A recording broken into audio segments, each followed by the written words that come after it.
What's up, everybody? Welcome back to Golf Simulator videos. We're back today with the TruGolf E6 Apex Golf Simulator software to show you guys the most recent public update release. If you're watching this video when you're done, make sure you go check it out for yourself. It is available for public download.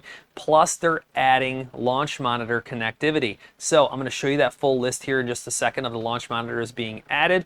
We're also going to go over all the new features. I'm going to demonstrate some of those and show you the details, some really cool, powerful stuff for game improvement inside of the software now.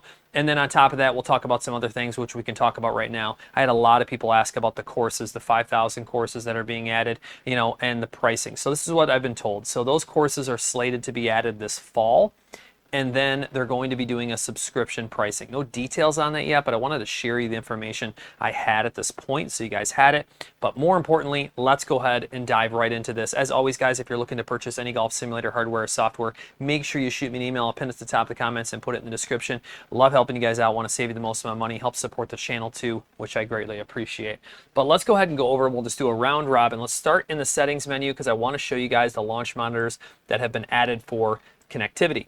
So you had Apogee, you had TrueFlight and TrueTrack, all TruGolf launch monitors, but Flightscope, Garmin, and SkyTrak users, get excited. You've been added to the list. All right, you're good to go. So make sure that you check out your connectivity requirements and get going for yourself. Now, first thing first on the list, you guys haven't seen challenges.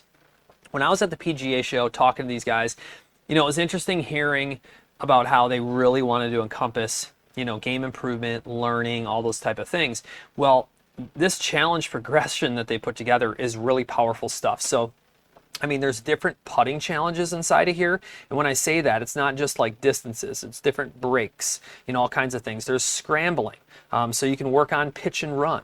You can work on chip shots or flop shots, all right? Approach shots, all things that, really narrow in the most important part of your game.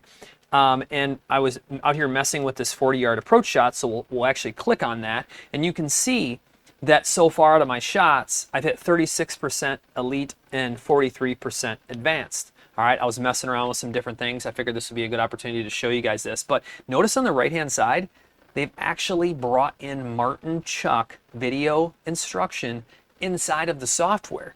So let's go ahead and take a look at this video and listen to what Martin Chuck has to say. We'll talk about it. We'll demonstrate this here in just a second.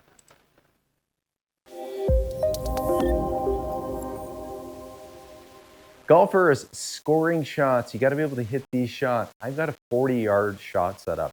I hit one already, not too bad, a little bit short, right in the front of the advanced area, reasonable direction.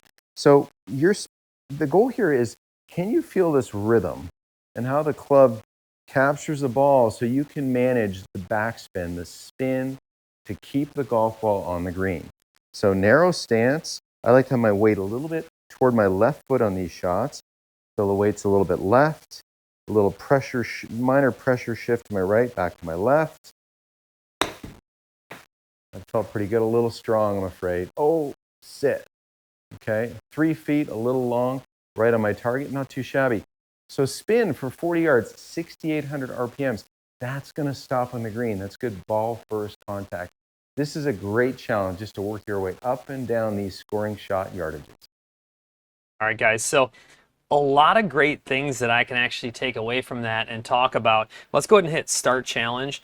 One thing I've been working on with my wedges is exactly what he's referencing actually in that video is the backspin, generating spin to get it to stop on the green. So I've actually been working on cutting the ball more, and that way I can generate more backspin. So we're going to work on that a little bit. We'll just talk about the results and stuff, but 40-yard shot, let's see what we can do here. Show you how this works.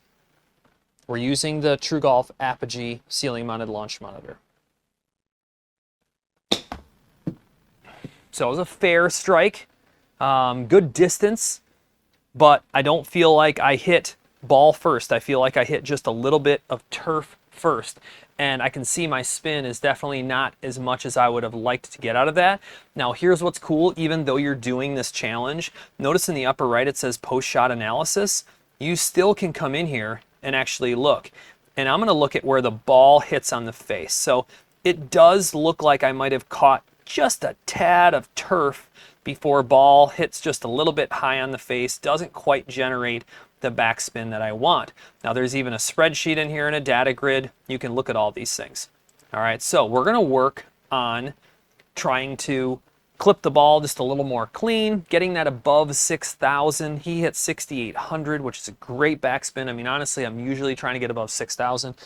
Let's see if we can make it happen.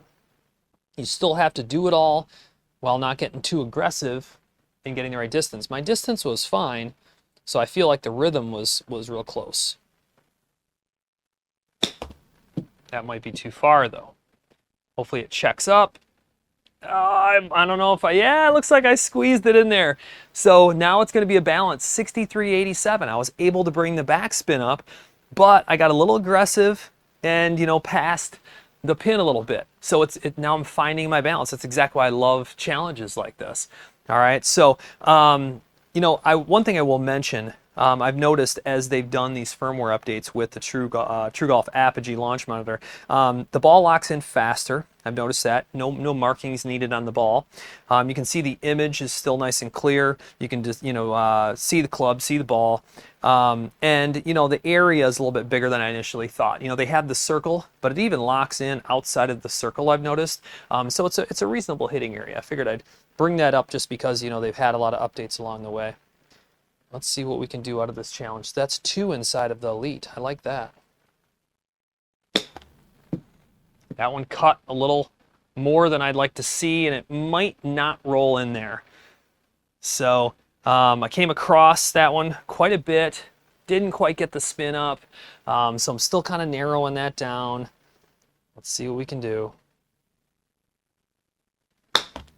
So that one was actually low on the face. It was actually like a little thin, so you can see how it rolls out more.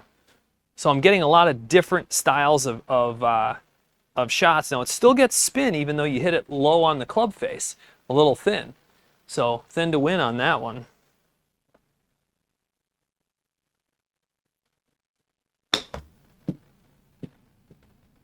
That was pretty good.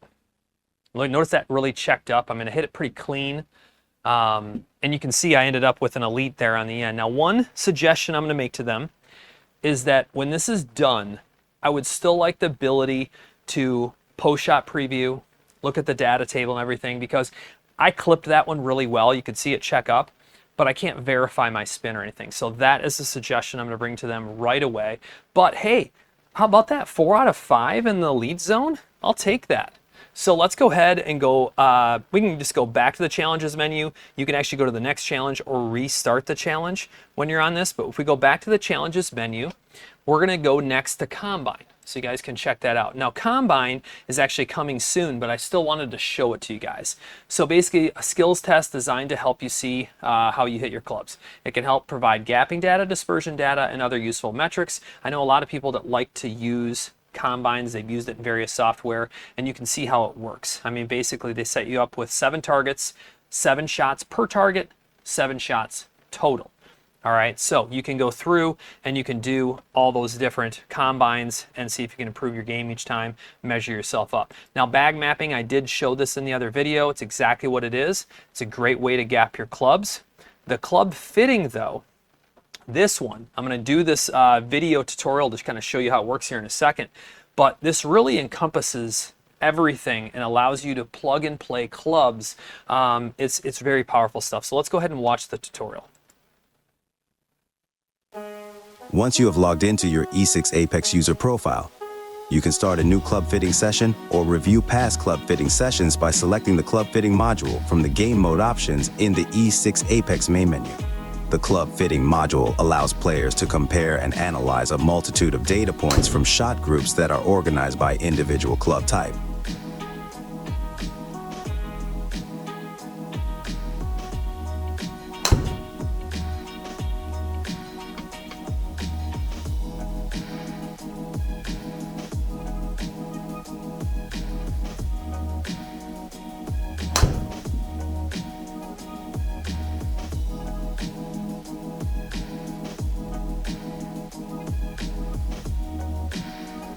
Every time you select a new club from the club menu, E6 Apex will automatically initiate a new distinct shot group. You can select from a standard library of clubs that are preloaded into E6 Apex, or you can select a club from your own personalized bag. Bag information and user-specific club details can be managed through the My Bag tools connected to your E6 portal account. You can also create test clubs or duplicate any existing club from the club library.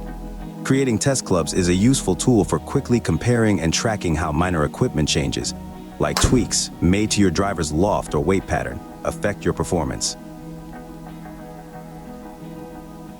Once you have selected a club from the club library, hit at least 3 shots to establish a statistical baseline and to see a representation of your dispersion pattern.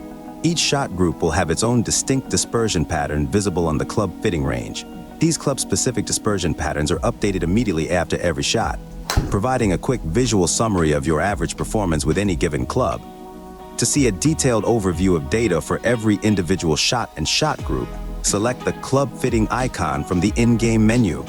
While in the club fitting data menu, each unique shot group can be selected or hidden, making it easy to compare and review your performance metrics for every club that you've hit. From the data menu, you can also review all your numbers for specific shots, or delete mishits that aren't representative of your usual performance. So I'll tell you what, guys, the first time I watched that video, I came up with so many ideas in my head, based on the options that are in there. I mean, I love that you can just on the fly add, the club changes that you want. So it could be different shafts that you're testing out. Thought that was a great idea to kind of test the fade and draw, weight selector on your driver and see which one is best for your dispersion. I would suggest hitting more than 3. I mean, you could do 5 or 10, really get enough data to compare. And I mean, you're getting a 2D trajectory, dispersions, all kinds of data, even the video replay. Did you see that on the selector in there? You can look at those shots, maybe delete the ones that didn't hit the center of the face that could have been affecting a little bit. And that way you have the proper data grouping to where you can compare those different changes and different things that you might be testing out with club fittings. So very powerful, very exciting to see all of this encompassed in this software and then what the future brings. So I'd love to hear what you guys think. Make sure you comment below any suggestions you have, along the way. Love to see those in the comments. Make sure I share those with TruGolf. But also any suggestions you guys have that you want to see more of the software, I'd be happy to try to get to that. Put those in the comments. I'm really excited to show on-course play with the software, so stay tuned. As that gets close, we'll make sure to get you guys those videos. But as always, I appreciate you guys watching, and stay tuned because there will be a lot more coming soon.